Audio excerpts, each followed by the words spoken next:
মেহেরপুরবাসী পৃথিবীতে আল্লাহর সবচাইতে বড় দয়ার কথা বলেছিলাম কয়টা? আরো জোরে বলেন। 1 নম্বরে কোরআন, 2 নম্বরে রাসূলুল্লাহ। লাকাদ মান্নাল্লাহু আলাল মুমিনিন, অবশ্যই আল্লাহর পক্ষ থেকে মুমিনদের উপরে বড় অনুগ্রহ, দয়া, মানান।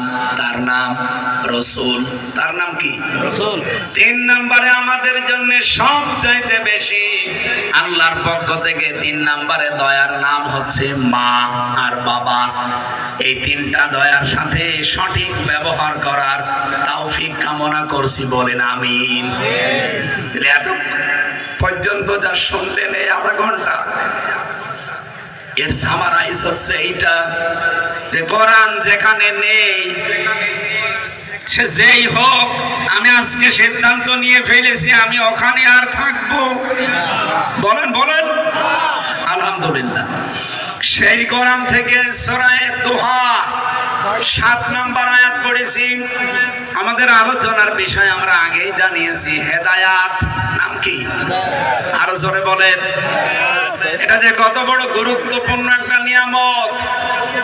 আপনি হেদায়েত না পেলে জান্নাতের আশা করতে পারেন না।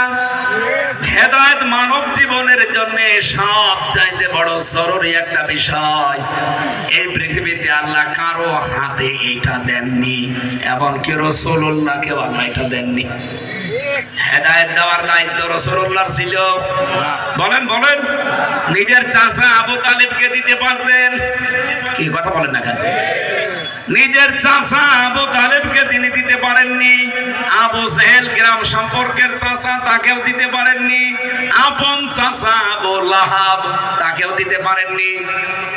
কিন্তু 2 জনকে আমার আল্লাহ দিয়েছিলেন, হযরত আমির হামজা আর হযরত আব্বাস রিদওয়ানুল্লাহি তাআলা আলাইহিম আজমাইন। বলেন আমিন।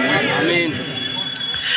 রব্বুল আলামিন সূরা কাসাসের 56 নম্বর আয়াতে জানিয়েছেন, ইন্নাকা লা তাহদি মান আহবাবতা ওয়ালাকিন্নাল্লাহা ইয়াহদি মাইয়াশা।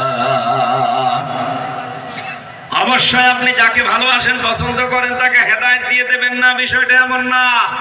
আমি আল্লাহ যাকে ভালোবাসি, পছন্দ করি, যার মনের খবর আমি জানি যে হেদায়েত পাওয়ার যোগ্য, হুয়া আ'লামু বিল মুহতাদিন।